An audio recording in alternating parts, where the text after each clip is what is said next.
It's supposed to be an informal thing. It says here, Elvis Presley sold more records than almost anyone in history and made millions from music, movies, and Las Vegas.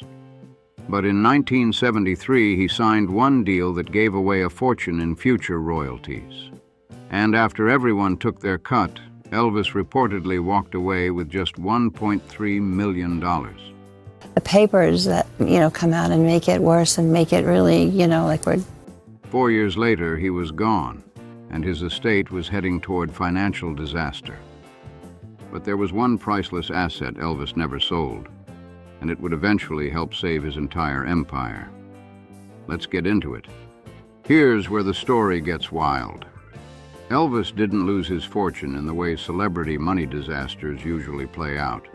There was no bankruptcy courtroom showdown, no fraud conviction, no secret thief caught running off with bags of cash. Instead, Elvis signed legally binding deals and gave away valuable rights through agreements he accepted. On paper, everything could look completely legitimate, but the long-term financial consequences were brutal. And sitting at the center of many of those deals was the man Elvis trusted to guide his career, Colonel Tom Parker. Parker helped turn Elvis into a global phenomenon, but his management arrangements and business decisions have also drawn intense scrutiny. By the end of this story, you'll see how a superstar generating enormous amounts of money could end up keeping only a fraction of what flowed through the Elvis Presley machine, and why one asset nobody managed to take off the table would become incredibly important to his family. To understand how crazy the numbers were, you have to start with the sheer scale of Elvis. From the moment he exploded onto the scene in the mid-1950s, Elvis Presley wasn't simply another successful singer. He became his own category. His record sales reached into the hundreds of millions, with widely cited estimates eventually putting his worldwide total at around 1 billion records. Then Hollywood came calling. Elvis appeared in 31 feature films, and during the 1960s, he became one of Hollywood's highest-paid stars, reportedly commanding as much as $1 million per movie, sometimes with a share of the profits. Back then, that kind of paycheck was massive. And then came Las Vegas. Starting in 1969, Elvis launched a legendary run of performances that turned him into one of the city's defining attractions.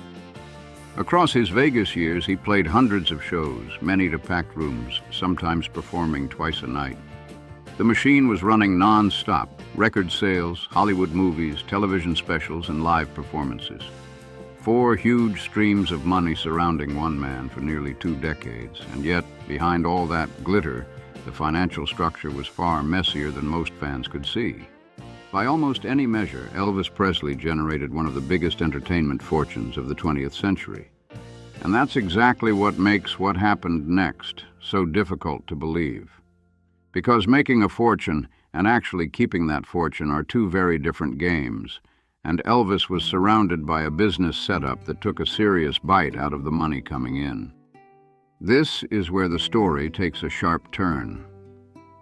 From early in Elvis's career, his business was controlled by a man known as Colonel Tom Parker, and Parker's financial arrangement with Elvis was anything but ordinary. A typical manager at the time might collect around 10 or 15%. Parker's share reportedly started at 25%. But it didn't stay there. Under later arrangements, Parker reportedly received as much as 50% of certain earnings connected to Elvis. Half. Their partnership lasted more than 2 decades, meaning huge amounts of money could move through the Elvis machine, while Parker collected an unusually large piece of the action. Still, even that wasn't the most controversial financial decision. In March 1973 came the deal that changed everything. Elvis and Parker agreed to a transaction with RCA involving Elvis's royalty rights to recordings made before that point, reportedly worth $5.4 million. The exact rights involved were more complicated than simply handing over every master outright, but the financial result was still massive.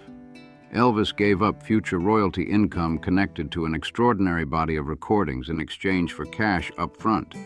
And here's why that mattered. In the music business, ownership and royalty rights connected to recordings can keep generating money for decades. Every reissue, sale, license, and later form of distribution can turn an old recording into fresh revenue.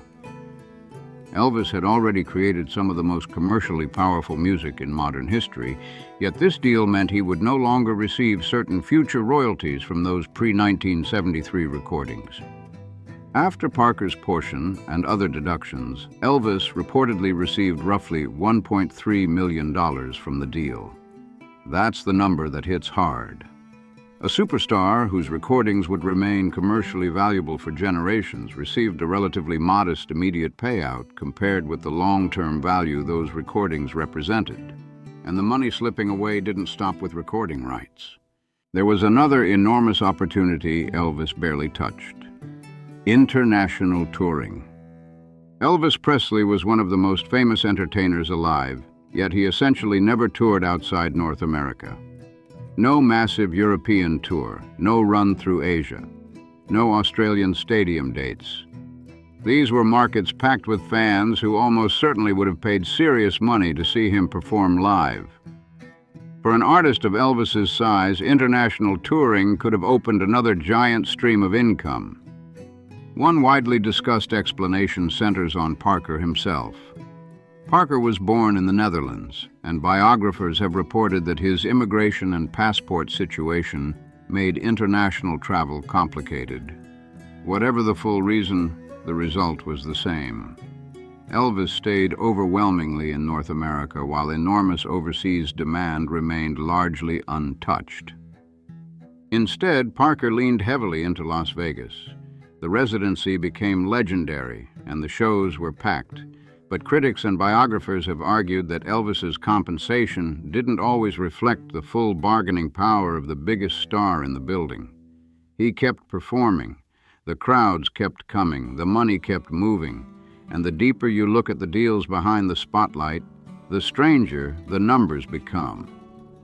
And while money was disappearing through questionable deals and massive expenses, the spending on Elvis's side never really slowed down. Elvis was famously generous, sometimes to an almost unbelievable degree.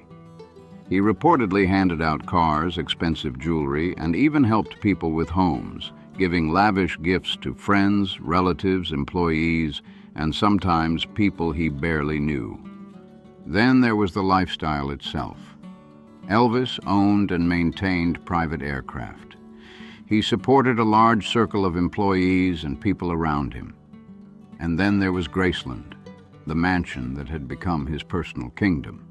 Keeping the property, staff, security, and everything surrounding his lifestyle running reportedly cost a fortune. Some estimates have put Graceland's annual expenses alone in the hundreds of thousands of dollars. So the financial picture was getting ugly. Huge amounts of money came in, huge amounts went straight back out. And Parker's unusually large share of certain earnings meant Elvis didn't necessarily keep anything close to what his superstar status might suggest. Then, on August 16, 1977, Elvis Presley died at just 42 years old, and suddenly the numbers couldn't hide behind sold-out shows and screaming crowds anymore. Elvis's estate was reportedly worth around $5 million when he died, a remarkable amount for an ordinary person, but shockingly modest compared with the staggering sums Elvis had generated throughout his career. And that figure didn't mean there was $5 million sitting safely in a bank account.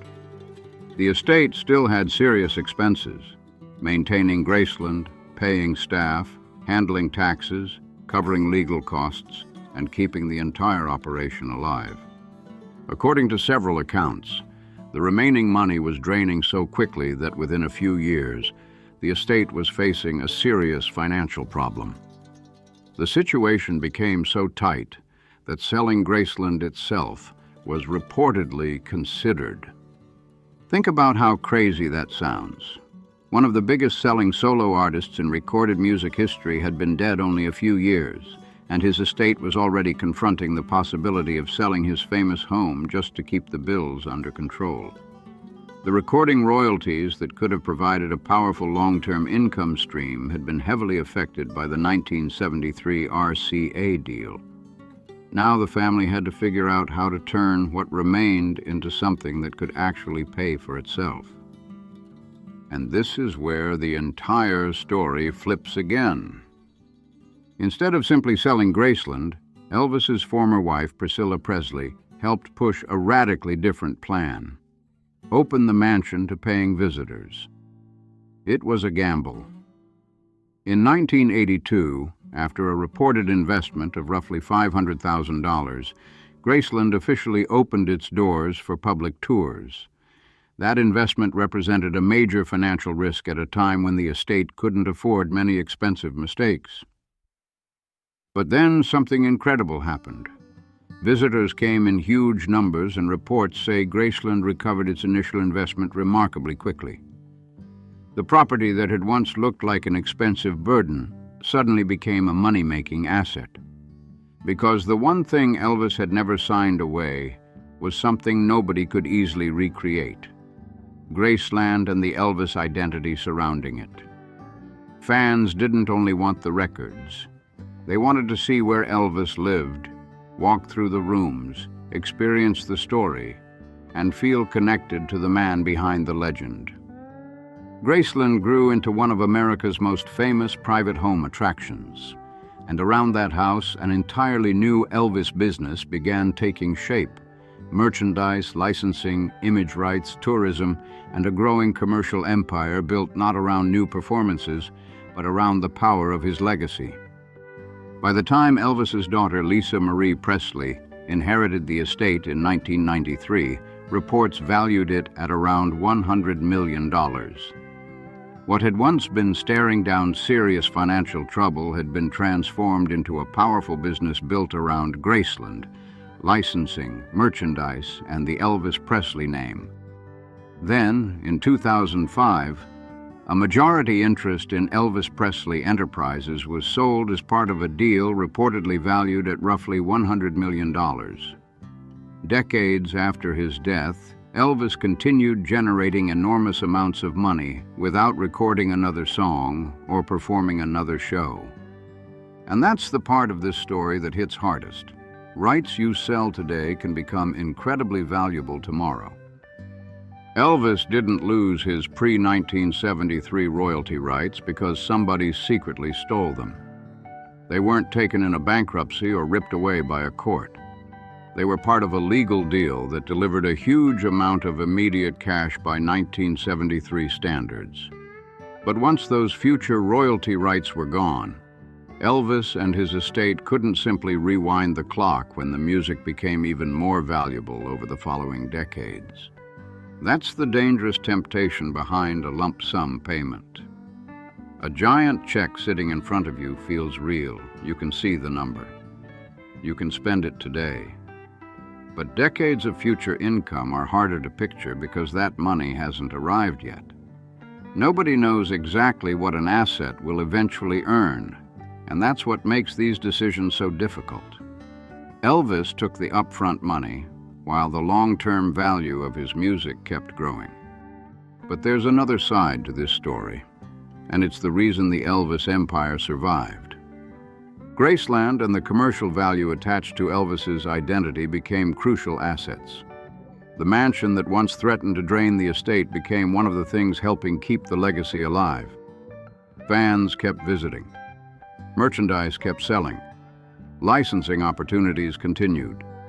The Elvis name remained powerful across generations. So maybe the biggest lesson isn't simply never sell. Sometimes selling an asset makes perfect financial sense. The real question is whether you understand what you're giving up, and whether the money being offered today is worth sacrificing what that asset might produce tomorrow. Now, I want to know what you think. Was Elvis's 1973 deal a reasonable decision for its time, or was giving up those future royalties one of the biggest financial mistakes in music history? Drop your answer in the comments. And if you enjoyed this breakdown, hit the like button, subscribe to the channel, and turn on notifications so you don't miss the next story. Thanks for watching, and I'll see you in the next video.